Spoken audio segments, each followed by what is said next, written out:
आजको शीर्षक छ विकासवादका प्रतीकहरू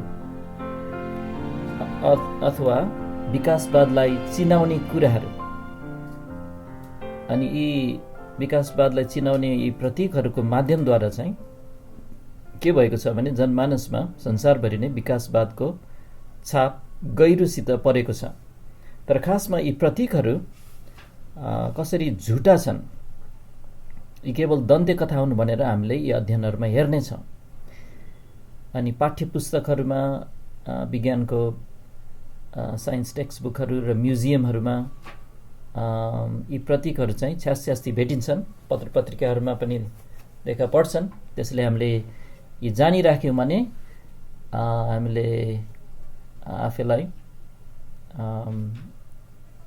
मद्दत हुन्छ, अरूलाई पनि मद्दत गर्न सक्छौँ।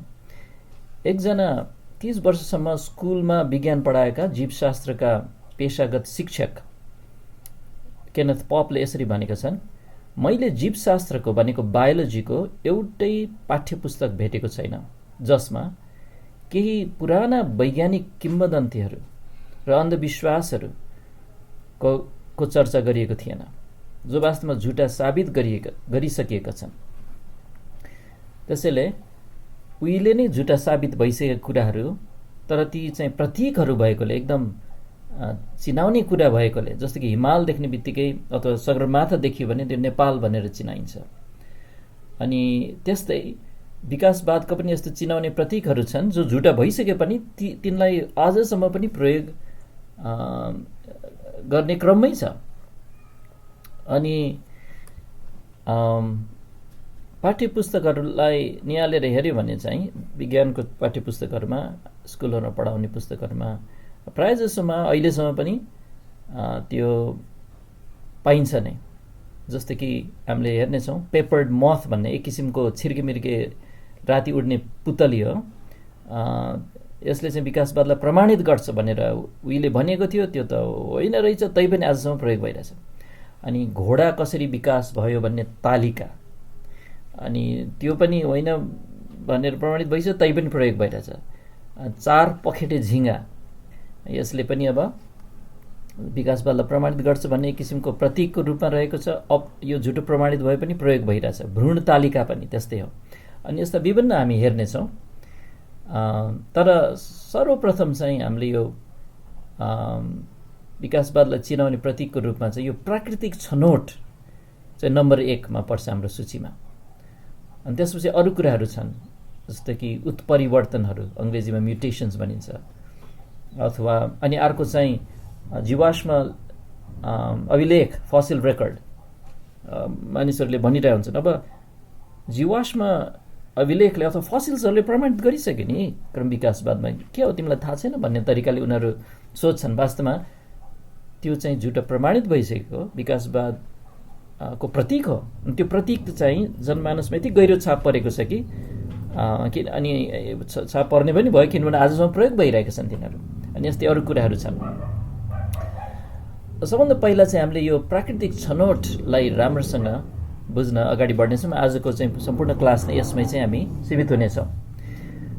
प्राकृतिक छनौट चाहिँ चार्ल्स डार्विनको यो On the Origin of Species भन्ने, अथवा नेपालीमा अनुवाद गर्ने भने त्यो शीर्षक, त्यो डार्विनको किताबको शीर्षक चाहिँ जातिहरूको उत्पत्ति, त्यस्तो अर्थ लाग्छ। त्यो पुस्तकमा चाहिँ क्रम विकासको प्रमुख संयन्त्र भनेको क्रम विकासवाद कसरी भयो, यसरी भयो, यसको संयन्त्र अथवा मेकानिजम चाहिँ के हो भने उसले भन्छ प्राकृतिक छनौटले भयो भन्छ, अथवा नेचुरल सेलेक्सन। त्यसैले प्राकृतिक छनौट चाहिँ क्रम विकासवादको प्रमुख संयन्त्रको रूपमा विकास गरिएको एउटा धारणा हो। प्राकृतिक छनौटलाई चाहिँ डार्विनको सबभन्दा ज्वलन्त आविष्कार मानिन्छ। डार्विनको शब्दावलीमा प्राकृतिक छनौट भन्नाले चाहिँ उसको शब्दमा यस्तो छ, अङ्ग्रेजीमा चाहिँ सर्भाइभल अफ द फिटेस्ट भन्छ, अनि नेपालीमा यसरी अनुवाद गर्न सकिन्छ, जो सबभन्दा लायक हुन्छ संरक्षण उसकै हुन्छ। सबभन्दा लायक नै बाँच्छ भन्ने यो कुरालाई चाहिँ प्राकृतिक छनौट भनेर भन्न सकिन्छ। उसकै शब्दमा त्यो यसअनुसार कुनै प्राणीलाई त्यसको बाँच्ने सम्भावना बढाउने गुणहरू भावी पुस्ताहरूसम्म संरक्षित हुन्छन् भन्ने सिकाइरहेको छ।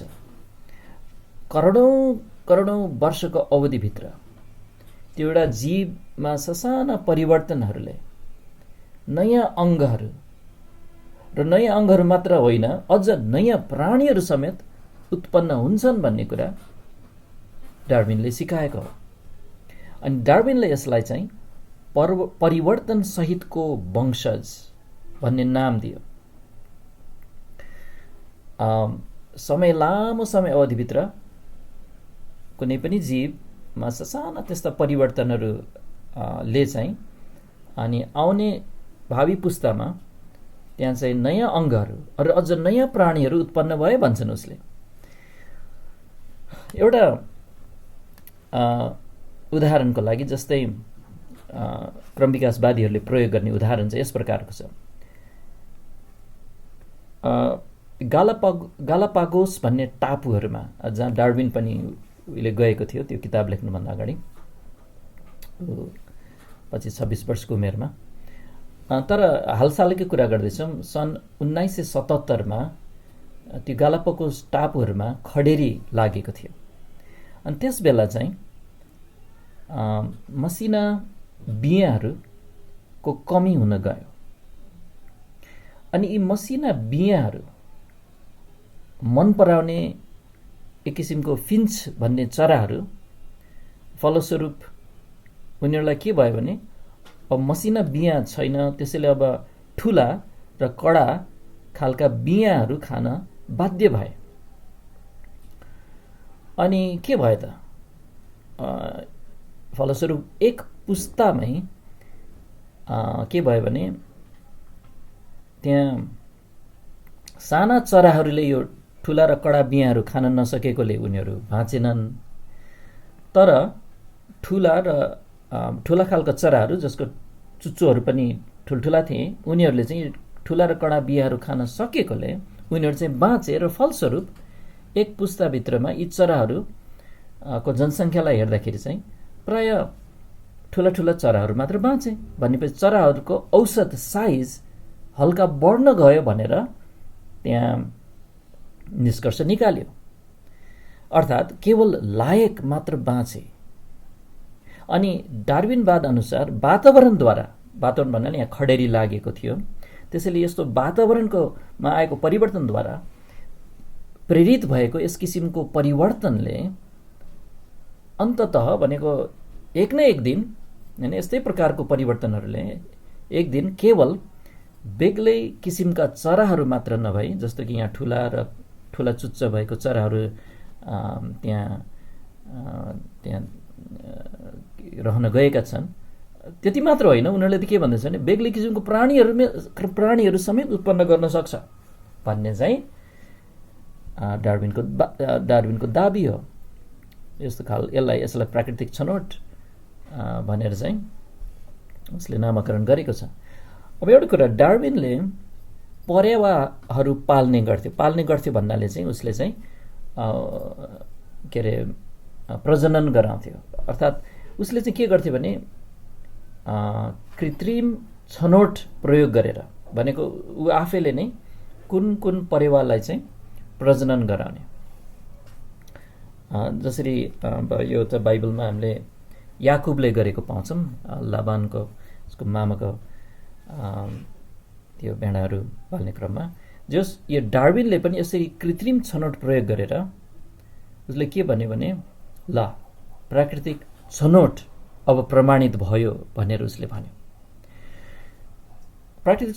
कृत्रिम छनौट भन्नाले चाहिँ आफसे आफ प्रकृतिले गरेको छनौट नभइकन मान्छे डार्विन आफैले गरेको छनौट के गरेको थियो भने उसले छनौटयुक्त प्रजनन प्रविधिद्वारा परेवाहरूको छक्क लाग्दो विविधता उत्पन्न गराउन सम्भव भएको कुरा देखायो।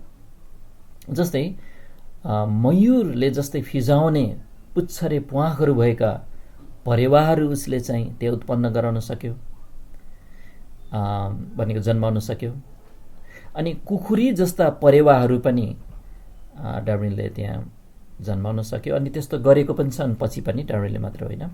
अनि सुन्दर खालखालको रङहरू भएको परेवाहरू त्यहाँ जन्माउन सकिएको छ र उल्लु जस्ता परेवाहरू समेत उत्पन्न भएका छन्। अब कुरा के भने परेवा जातिमा गरिएका डार्विनका प्रजनन अनुसन्धानहरूलाई डार्विनले यस कुराको प्रमाणको रूपमा लियो कि वातावरणमा हुने प्रभावहरूले यस्तै परिवर्तनहरू प्राकृतिक छनौटद्वारा उत्पन्न गराउन सक्छ, उसको दाबी हो। र लामो समय अवधिभित्र साना साना परिवर्तनहरू जम्मा हुँदै हुँदै जाँदा फलस्वरूप नयाँ हातखुट्टा, नयाँ अङ्गहरू, त्यति मात्र होइन नयाँ प्राणीहरूसम्म उत्पन्न गर्न सक्छ भन्ने उसले दाबी गर्यो। अब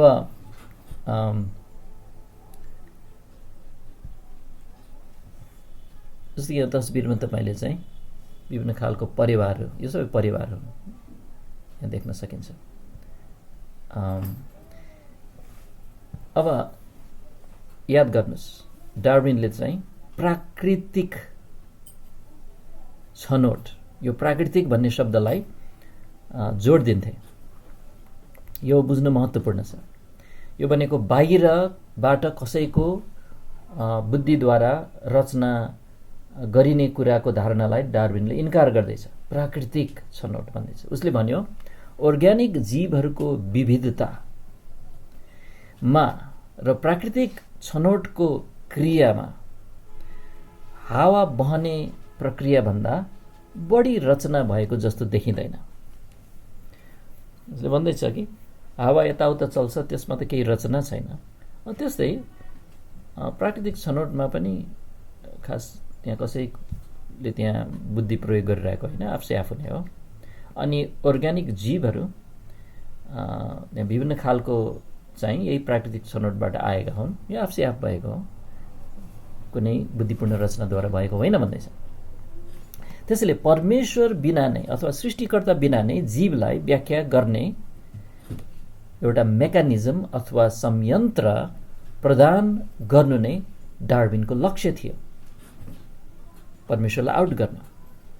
आज डार्विनीय विकासवादीहरू एकातिर छन्, अर्कोतिर चाहिँ बुद्धिपूर्ण रचनावादीहरू। त्यहाँ यो आफै आफ भएको होइन, त्यहाँ बुद्धिपूर्ण रचनाकार त्यहाँ हुनै पर्छ भन्ने दुई समूहको बीचको भीषण विवादले यस कुरालाई प्रमाणित गर्छ कि डार्विनले के ल्यायो भने यो विवाद ल्यायो। त्यहाँ उसलाई पछ्याउनेहरूले चाहिँ परमेश्वर बिनै जीवलाई हामी व्याख्या गर्न सक्छौँ भन्नेहरू।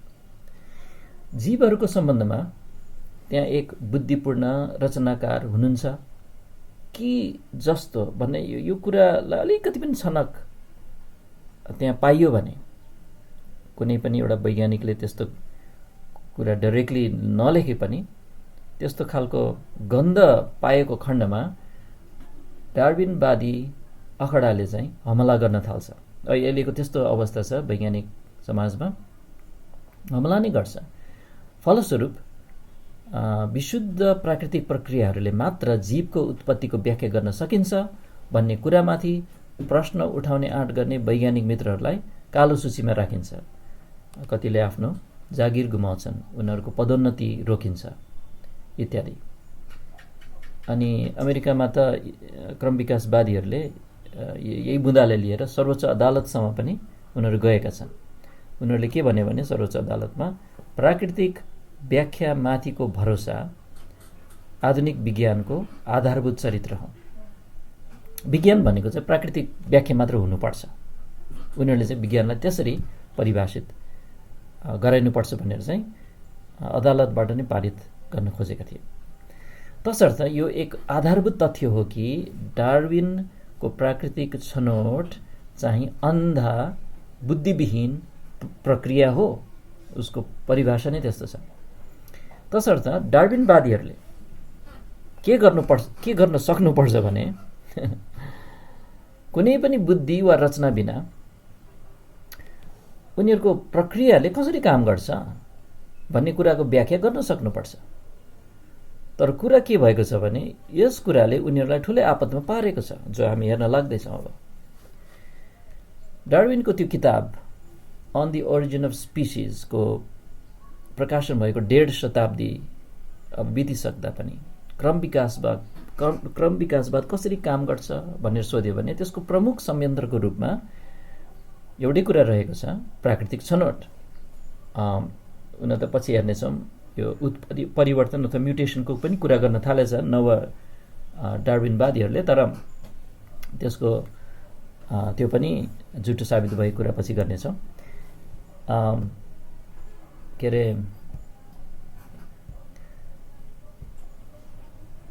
अरे एकजनाको फोटो यहाँ खोजिरहेको मैले, छैन जस्तो।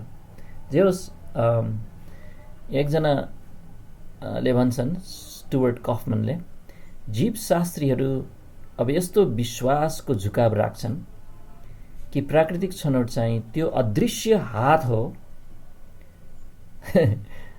अदृश्य हात हो रे प्राकृतिक छनौट चाहिँ, जसको शिल्पकलाद्वारा सुनिर्मित संरचनाहरू उत्पन्न हुन्छ। परमेश्वरको ठाउँ दिइरहेछ उनीहरूले। जीवशास्त्रको एउटा केन्द्रीय नियम छ भने तपाईँले अब यो सुनिहाल्नुभयो, यही हो। त्यसैले डार्विनको प्राकृतिक छनौटलाई प्रत्युत्तर दिने क्रममा हामी यो अवलोकन गर्दछौँ। अब यहाँ विभिन्न बुदाहरू हामी हेर्न लागिरहेछौँ। भ्यायो भने हामी चाहिँ 7वटा बुदाहरू छन् प्राकृतिक छनौटलाई कसरी जवाफ दिने। नम्बर 1 चाहिँ प्राकृतिक छनौटले एउटा जाति अन्तर्गतका साना तिना विविधताहरूलाई मात्र व्याख्या गर्न सक्छ। यो नम्बर 1 बुदा हो। प्राकृतिक छनौटले त्यो फिन्च चरा जुन चाहिँ डार्विनले चाहिँ गालापागोसको त्यो टापुमा उसले अवलोकन गरे, त्यो फिन्च चराको चुच्चोको साइज जस्तो कुरालाई सायद व्याख्या गर्ला, ल ठिक छ। तर एउटा जीवबाट अर्को जीव उत्पन्न गर्ने संयन्त्रको रूपमा यो कहिल्यै प्रमाणित भएको चाहिँ छैन।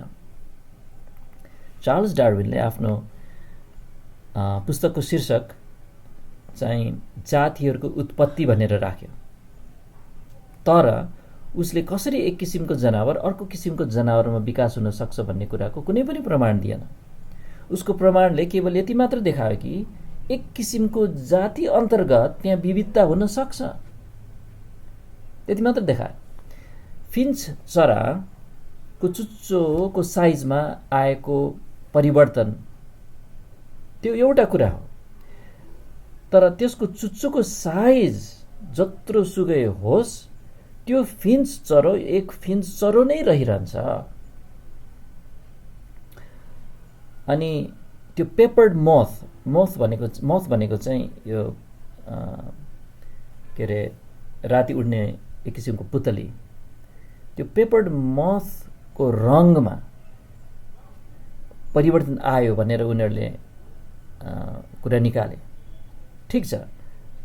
तर आखिरमा ऊ मथ त मथ नै हो, रातको पुतली नै हो त्यो भन्नुपर्दा पेपर्ड मथ हुन छोडेको छैन रङ परिवर्तन हुँदैमा।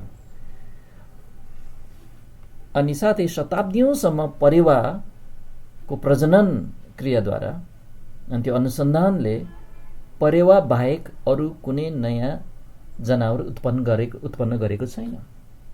त्यसैले पहिलो महत्त्वपूर्ण बुँदा यो हो, प्राकृतिक छनौटले एउटा जाति अन्तर्गतका सानातिना विविधताहरूलाई मात्र व्याख्या गर्न सक्छ, एउटा जनावरबाट अर्को जनावर आयो भनेर प्रमाणित गर्न सक्दैन। नम्बर 2,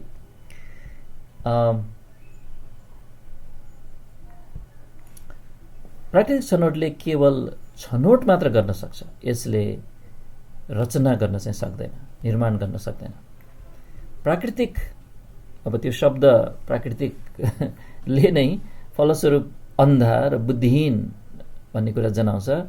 त्यसैले प्राकृतिक छनौटले भविष्यलाई देख्न सक्दैन, प्राकृतिक छनौटले कुनै लक्ष्यतिर प्रगति गर्न सक्दैन। त्यसैले नयाँ वंशानुगत सूचना, अब यसको कुरा हामी पछि मजाले गर्नेछौँ, यो जेनेटिक इन्फर्मेसनको बारेमा, जिन्सहरू अनि डिएनएको बारेमा। तर अहिले यहाँ त्यतिकै बताउँछु कि नयाँ वंशानुगत सूचना प्राकृतिक छनौटले उत्पन्न गर्न सक्दैन, नयाँ संरचनाहरू त्यसैले उसले उत्पन्न गर्न सक्दैन। प्राकृतिक छनौटले चाहिँ धकेल्नु भनेको के हो, उड्नु भनेको के हो, पौडनु, सास फेर्नु, सुन्नु, देख्नु, रगत जम्नु आदि कुराको बारेमा केही जानेको हुँदैन। अब अहिले नयाँ डार्विनवादीहरू छन् जसले चाहिँ यो नयाँ सूचना प्रदान गर्ने संयन्त्रको रूपमा चाहिँ यो म्युटेसनहरू अर्थात् उत्परिवर्तनहरूलाई अघि सार्ने गर्छन्।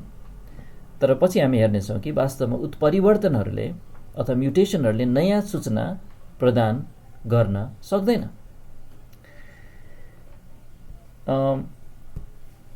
ब्याक्टेरियाको पुच्छर भनौँ अहिलेलाई, यसलाई चाहिँ ब्याक्टेरियम फ्लाजेलम भनिन्छ। मोटर, अनि यसलाई एकछिन विचार गर्नेछौँ, यो अचम्मको कुरा छ। कुनै कुनै किसिमको ब्याक्टेरिया एक ठाउँबाट अर्को ठाउँमा चल्नलाई उसको एउटा लामो पुच्छर जस्तो हुन्छ भएको थाहा भएको छ। अनि यो पुच्छर घुम्छ। कसरी घुम्छ भने ब्याक्टेरियाभित्र एउटा मोटर हुन्छ। अब तपाईँ अचम्म मान्नु होला, मोटर जस्तो कि नारायणी नदीमा मोटर बोटहरू छन्, त्यो मोटर घुम्छ अनि मोटर पानीमा घुमेकोले त्यो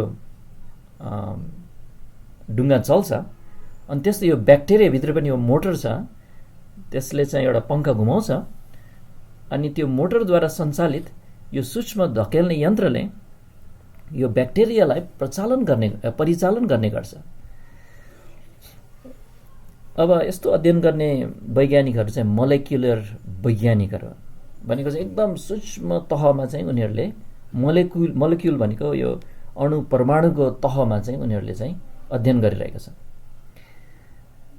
अनि यी वैज्ञानिकहरू यो ब्याक्टेरियाको यो पुच्छर अथवा ब्याक्टेरियम फ्लाजेलमको प्रत्यक्ष रचना देखेर छक्क परेका छन्। हार्वर्ड विश्वविद्यालयको एकजना वैज्ञानिक हावर्ड बर्गले यसलाई चाहिँ यसरी बयान गरेको छ। यो चाहिँ यो ब्याक्टेरियम फ्लाजेलम चाहिँ विश्व ब्रह्माण्डकै सबभन्दा कुशल यन्त्र हो।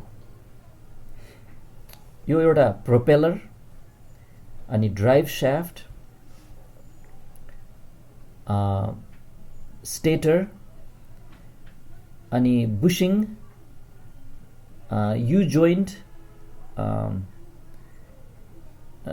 र हाइड्रोजन आयन रूपी इन्धनद्वारा घुम्ने मोटर हो। अब मैले त्यो भनेको सबै कुरा तपाईँलाई बुझ्न गाह्रो भयो होला। यो चाहिँ मोटरको विभिन्न पार्ट पुर्जाहरूलाई बयान गर्ने शब्दहरू हुन्। अनि ब्याक्टेरियाभित्र यो मोलेकुलर तहमा चाहिँ यी कुराहरू छन्। यो फ्लाजेलम, यो पुच्छर चाहिँ प्रति मिनेट 1,00,000 पटक घुम्छ र 1/4 फन्कोमा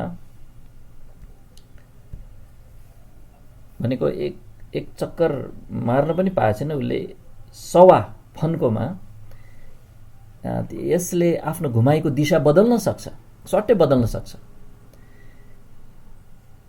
यसले आफूलाई प्रति सेकेन्ड आफ्नो लम्बाइको 60 गुणा दूरीमा धकेल्न सक्छ, भनेको अनुपातमा चाहिँ चितुवाभन्दा 2 गुणा छिटो चल्न सक्छ। साथै यिनका जटिल सेन्सरहरू, स्विचहरू, नियन्त्रण संयन्त्रहरू र लघुकालीन मेमोरी हुन्छन्। यी सबै ज्यादै सूक्ष्म हुन्छन्, यति सानो हुन्छन्। कति सानो हुन्छन्? तपाईँको कपाललाई लिनुहोस्, कैँचीले चट्ट काट्नुहोस् अनि टुप्पोलाई हेर्नुहोस्, होइन कति चौडा छ, एकदम सानो छ त्यहाँ। त्यो क्षेत्रफलभित्र यस्ता ब्याक्टेरियल फ्लाजेलमहरू 80 लाखवटा जति अटाउन सक्छन् भनेपछि बेसरी साना छन्। यति सानो मोटरहरू कहाँबाट आए? के प्राकृतिक छनौटले यस्तो कुरालाई उत्पन्न गराउन सक्थ्यो र? अब विकासवादीको जवाफ यो छ। विकासवादीहरूले भन्छन् प्राकृतिक छनौटले एउटा कोषभित्रका विभिन्न यन्त्रहरू, अनि हो साथीहरू, एउटा कोषभित्र चाहिँ विभिन्न यन्त्रहरू हुन्छ, त्यो त पत्ता लागेको छ, मिसिनहरू हुन्छ। अनि विकासवादीले के भन्छ भने त्यो कोषभित्रका यी मिसिनहरूका अन्य पार्ट पुर्जाहरू प्रयोग गर्यो, अनि यसलाई चाहिँ कोअप्सन भन्ने संज्ञा दिएको छ। कोषभित्र चाहिँ फरक फरक मिसिनका पार्ट पुर्जाहरू थिए, अनि प्राकृतिक छनौटले चाहिँ एउटा पार्ट अनि उताको पार्टलाई जोडेर चाहिँ यो मोटर बनाए अरे। तर यो त हास्यास्पद दाबी हो। भविष्यलाई देख्न पनि नसक्ने, कुनै लक्ष्यतिर काम गर्न नसक्ने, कुनै बुद्धि नभएको अन्धा प्राकृतिक छनौटले कसरी विभिन्न पार्ट पुर्जाहरूलाई जोडजाड गरेर यस्तो यन्त्र बनाउन सक्छ?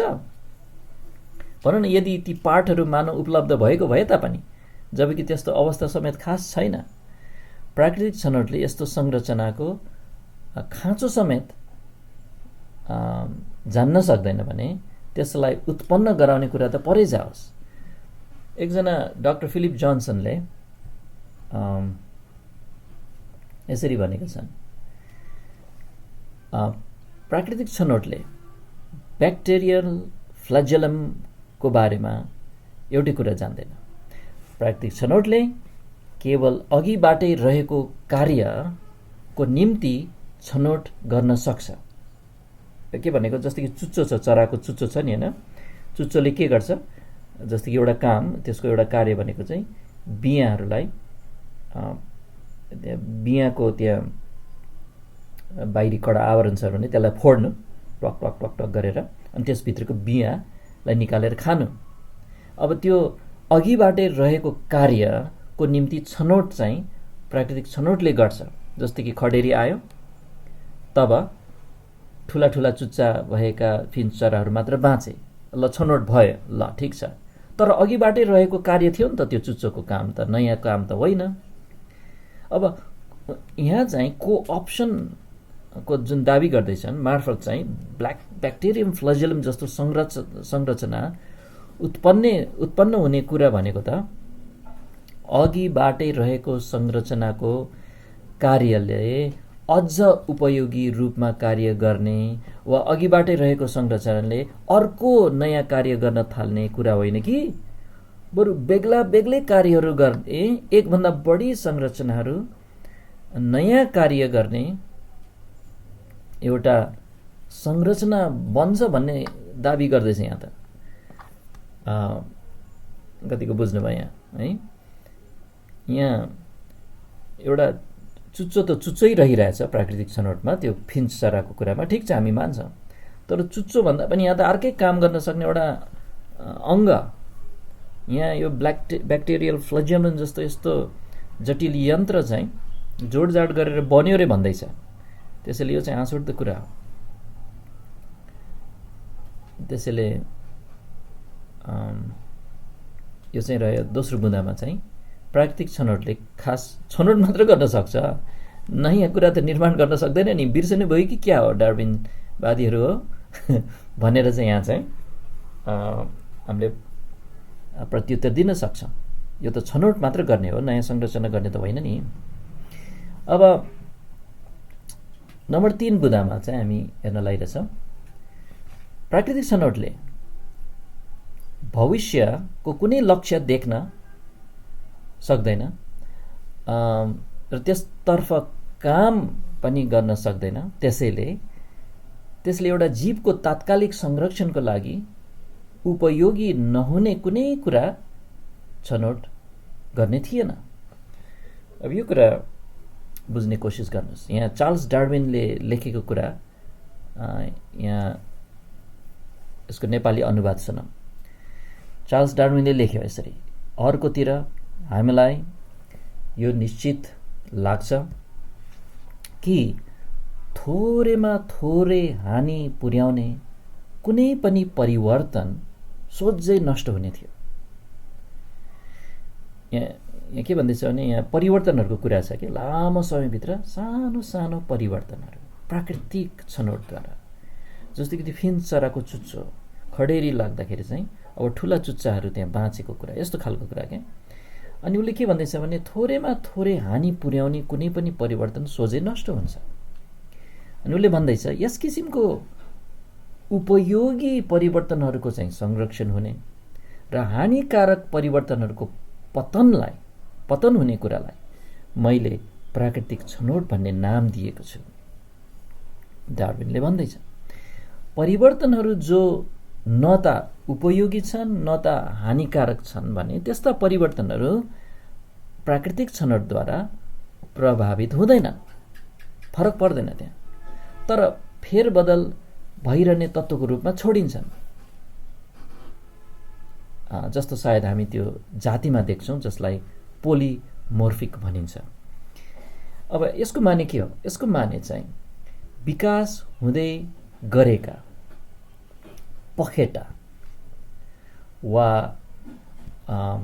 फोक्सो वा मुटु जस्ता तत्कालका लागि बेकममा ठहरिने आंशिक रूपका संरचनाहरू संरक्षण हुने कुरै भएन। यो चाहिँ विकासवादको विरुद्धमा यहाँ निस्कने तर्क यो छ। डार्विनकै प्राकृतिक छनौटको कुरालाई लिएर अब यो बुझ्नलाई चाहिँ यहाँ विचार गरौँ। अब केही चलाक डार्विनवादीहरूले चाहिँ कुनै कुनै आंशिक रूपका संरचना वा अङ्ग कसरी उपयोगी हुन सक्थे भनेर काल्पनिक कथा चाहिँ रचेका छन्। तर खास डार्विनवादले हरेक आंशिक रूपमा संरचना वा अङ्ग उपयोगी हुन्छ भनेर देखाउन सक्नुपर्छ, जसको फलस्वरूप ती छनौट गरिन्छ। किनकि डार्विनवाद अनुसार यस्ता अरबौं कुराको नियमित रूपमा छनौट भएको हुनुपर्छ। अब यो बुझ्नलाई विचार गरौँ। उदाहरणको लागि चराको पखेटालाई विचार गरौँ। अचम्म छ, पखेटाद्वारा चरा उड्छ। क्रम विकासवादीहरूले उनीहरूको परिकल्पना के छ कि विगतमा कुनै एउटा रेप्टाइल अथवा सरीसृप चरा बन्दै बन्दै जाने क्रममा के भयो भने पखेटाको विकास भयो भन्छ उसले। सरीसृप रेप्टाइल भनेको चाहिँ जस्तो कि डाइनोसरहरू, छेपारोहरू, अनि यो सरीसृपहरूको, अनि सर्प पनि सरीसृप हो। उनीहरूको के हुन्छन्, शरीरभरि चाहिँ कत्लाहरू हुन्छ। अनि उनीहरू भन्छन् ती कत्लाहरू चाहिँ बिस्तारै बिस्तारै प्वाखहरू बने अनि पखेटाहरू विकास भयो नि उड्न थाले। तर अब यसरी विचार गरौँ ल एउटा पखेटा चाहिँ विकास हुने क्रममा छ भने त्यो आंशिक रूपमा चाहिँ पखेटा हो, आंशिक रूपमा मात्र। अब त्यसले त केही फाइदा दिन सक्दैन उसलाई। अब आंशिक रूपको पखेटा त त्यो पखेटा कामै लाग्दैन, त्यो झन् बाधक हुन्छ। यदि कत्लाहरूले कसै गरी बिस्तारै आफ्नो कडापन गुमाउन थालेर कसै गरी प्वाख बन्ने दिशातिर जान थालेको भए अब त्यो उड्न पनि सकेका छैन। तर अर्कोतिर कत्ला कडा हुँदा त उसलाई केही सुरक्षा थियो, अब त सुरक्षा पनि छैन उसलाई। त्यसले न यतातिर काम लागिरहेछ न उतातिर काम लागिरहेछ, यो त झनै बाधक हो। त्यसैले के अरे विकासवादको संयन्त्रको रूपमा प्राकृतिक छनौटलाई अगाडि सार्दाखेरि चाहिँ यहाँ ठुलो समस्या छ कि यो बिस्तारै विकास हुने जुन परिकल्पना छ, खै त यो त उनीहरूले देखाउन सक्नुपर्छ हरेक के अरे हरेक स्टेपमा, हरेक यो विकास हुँदै परिवर्तन हुँदै जाने क्रममा चाहिँ त्यो प्राणीको लागि उपयोगी थियो भनेर देखाउन सक्नु पर्यो। अनि हामीले नि एउटा उदाहरण नै हामीले सोच्दाखेरि पनि कत्लाबाट प्वाँख उत्पन्न हुने बेलामा बीचमा जुन बीचको अन्तर्कालीन अवस्था जुन चाहिँ त्यहाँ युगौँ युग लागेर भयो भन्छन्, हरेक पटक नै त्यो त उपयोगी हुनु पर्थ्यो, तर यहाँ त उपयोगी होइन कि त्यहाँ चाहिँ हानिकारक भएको मात्र हामी देख्न सक्छौँ। खै त अनि उनीहरूले चाहिँ उपयोगी छ भनेर देखाउन सक्नु पर्यो, अनि त्यो देखाउन सक्दैनन्। यो भयो तेस्रो बुँदा। अनि चौथो कुरा प्राकृतिक छनौटको विरोधमा हामीले यो भन्छौँ, प्राकृतिक छनौट अनुसार चाहिँ जो सबभन्दा लायक हुन्छ वंशज उसकै हुन्छ अथवा संरक्षण उसकै हुन्छ। अनुसारको प्रतिस्पर्धा प्रकृतिमा चाहिँ विद्यमान हुनुपर्ने हो, तर प्रकृतिलाई हेर्दा सङ्घर्षभन्दा ज्यादा रूपमा अर्कै कुरा देख्छौँ, जसलाई चाहिँ बायोलोजीमा सिम्बायोसिस अथवा नेपालीमा सहजीवन देख्छौँ। भनेको दुवैको हितमा हुने दुई जीवहरूको पारस्परिक सम्बन्ध देख्छौँ र एक अर्कोसित सम्बन्ध रहेको वास्तविकता भेट्टाउँछौँ। डार्विनले प्रकृति चाहिँ जहाँ तहीँ दारा र नङ्ग्राले रक्ताममा भएको बयान गर्यो। अनि हो वास्तवमा एक हिसाब आदमले पाप गरेपछि सृष्टिमा पतन आयो, त्यहाँ दारा र नङ्ग्रा छैन त भन्दैनौँ, छ, तर विकासवादले भने जस्तो चाहिँ छैन। एउटा क्रम विकासवादी आफैले यसरी स्वीकार गरेका छन्। दुईजनाको नाम चाहिँ यहाँ पियर पल ग्रास र माइकल पिटमनले यसरी स्वीकार गर्छन्, प्रकृति दारा र नङ्ग्राले रक्ताम्य छ भन्ने कुरा त परै जाओस्, बरु हरेक प्राणी बेग्ला बेग्लै तरिकामा वातावरणको आफ्नो निश्चित स्थानमा रहेर ऊर्जा निकाल्न सिपालु छन्। धेरैको त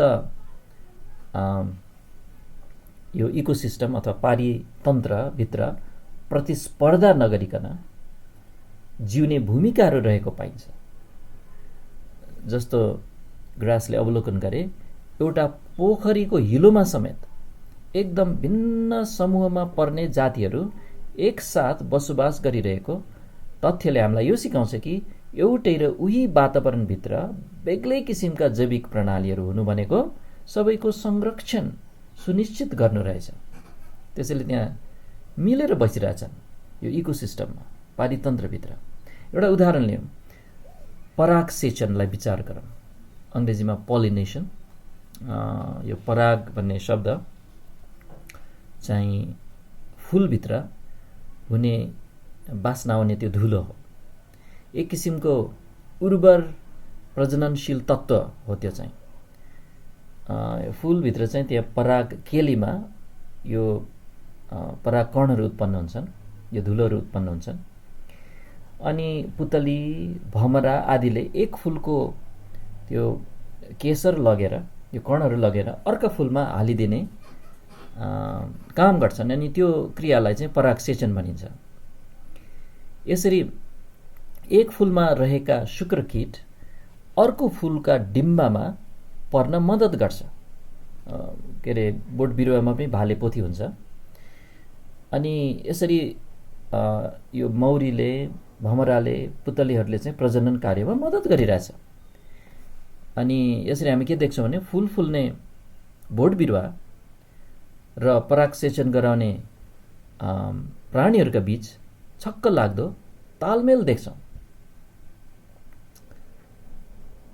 हो, मानिसको पतन भएदेखि प्रकृतिमा दारा र नङ्ग्रा पनि देख्छौँ, तरै पनि डार्विनको शिक्षाले माग गरेको जस्तो प्रतिस्पर्धाद्वारा बाँच्नलाई निरन्तर जताततै सङ्घर्षमा त चलिरहेको भन्ने देख्दैनौँ। अर्को बुदामा जाउँ। नम्बर 5मा सबैभन्दा लायक नै बाँच्दैनन् वास्तवमा भन्ने अनगिन्ती उदाहरणहरू हामी सृष्टिमा देख्न सक्छौँ। लडाइँ हुँदाखेरि सबभन्दा बलियाहरू जान्छन्, पुरुषहरू जान्छन्, अनि उनीहरू मर्छन् धेरै सङ्ख्यामा। अनि प्रकृतिमा के पनि देख्छौँ भने सबभन्दा बलियाहरूले सबभन्दा कमजोरलाई बचाउनलाई आफूलाई बलिदान दिइरहेको हुन्छ। जस्तो कि माउहरूले चाहिँ आफ्नो बालबच्चेहरूलाई बचाउन ज्यानै दिन्छ। सबभन्दा लायक त बाँचिरहेछन् त्यहाँ, कमजोर पो बाँचे यहाँ। अनि कयौँ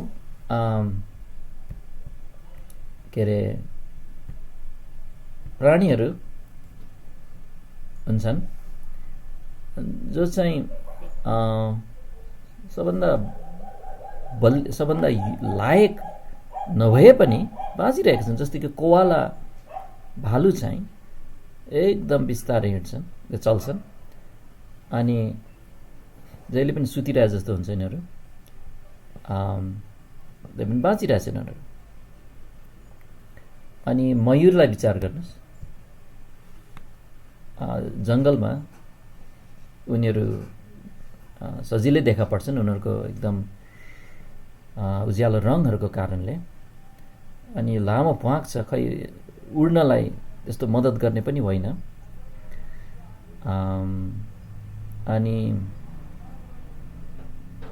वैज्ञानिकहरूको अनुसन्धानले के पनि थाहा पाएको छ भने पोथीलाई यो आकर्षक पनि लाग्दैन वास्तवमा भन्ने पनि देखाएको छ। अनि त्यसैले तैपनि उनीहरू बाँचिरहेका छन्। अनि मानिस जातिमा मानिसको बच्चा 20 वर्षसम्म त उसलाई हुर्काइनु पर्छ आफ्नै खुट्टामा उभिन अगाडि।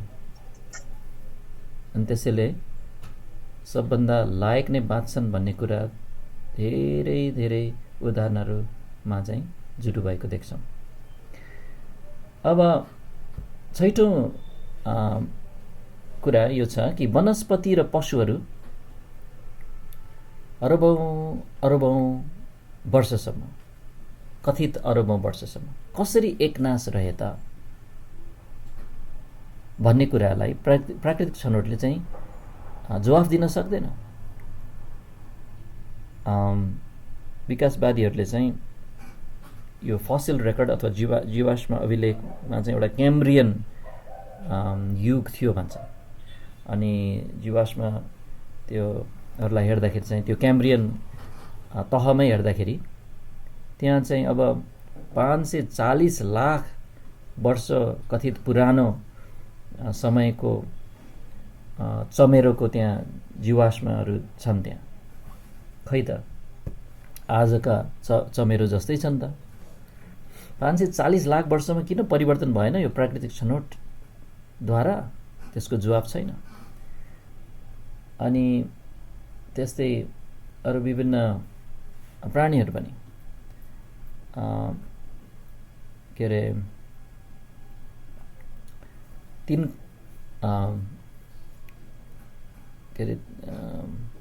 यो मैले भन्न पनि सकिरहेको छैन कति करोड हो यो कति 3 करोड 60 लाख होइन 36 करोड वर्ष अगाडिको एक किसिमको लङफिस भन्ने त्यसको जीवाश्महरू पाइन्छन् जस्तै।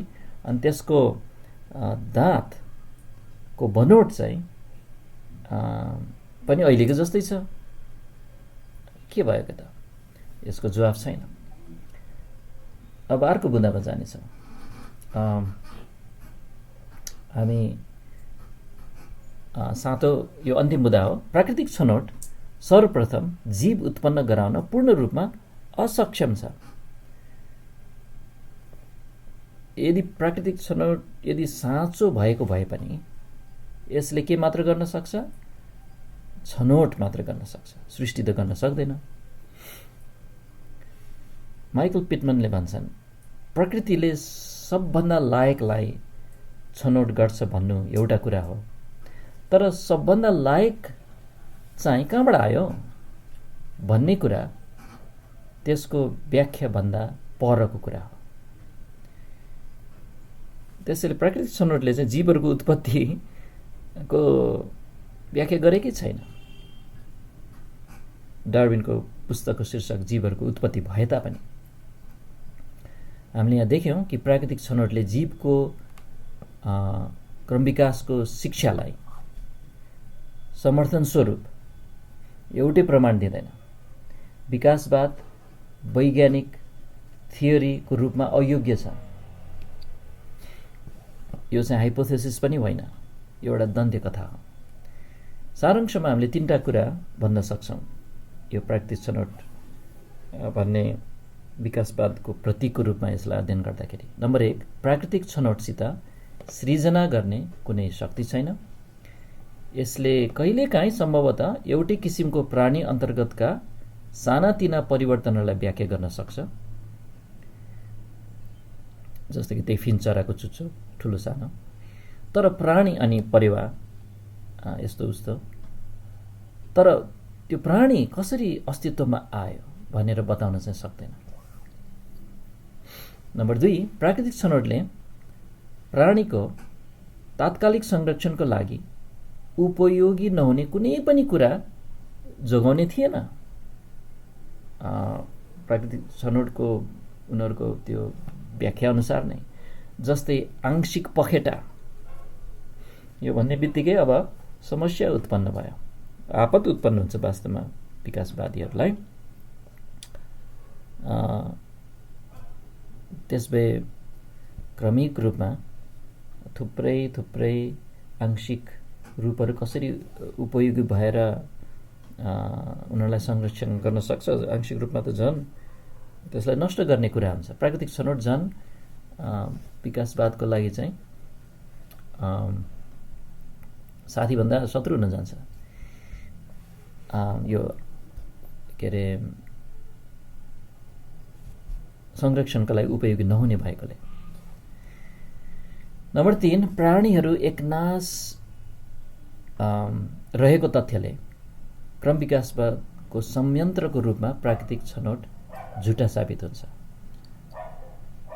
उनीहरूकै कथित लाखौं करोडौं वर्षभित्रमा चाहिँ प्राणीहरू एकनाश रहेको जब जीवाश्म अभिलेखले देखाएको छ, तब प्राकृतिक छनौट चाहिँ साँचो होइन भन्ने प्रमाणित हुन्छ। त्यसैले हामीले विकासवादका प्रतीकहरूको अध्ययनमा चाहिँ नम्बर 1 कुरा प्राकृतिक छनौटलाई हेऱ्यौँ। हाम्रो केही समय बाँकी छ। तपाईहरुसँग केही प्रश्न छ भने सोध्न सक्नुहुन्छ, अनि म सहायता गर्न खोज्छु। कतिको बुझ्नुभयो प्राकृतिक छनौटलाई चाहिँ जुन मेकानिजम अथवा संयन्त्रको रूपमा विकासवाद यसरी भयो, प्राकृतिक छनौटद्वारा भयो भन्छन्। तर यसलाई तपाईले अब जवाफ दिन सक्नुहुन्छ। अनि प्रार्थना गरौँ र आजको क्लास यहाँ अन्त्य गर्छौँ।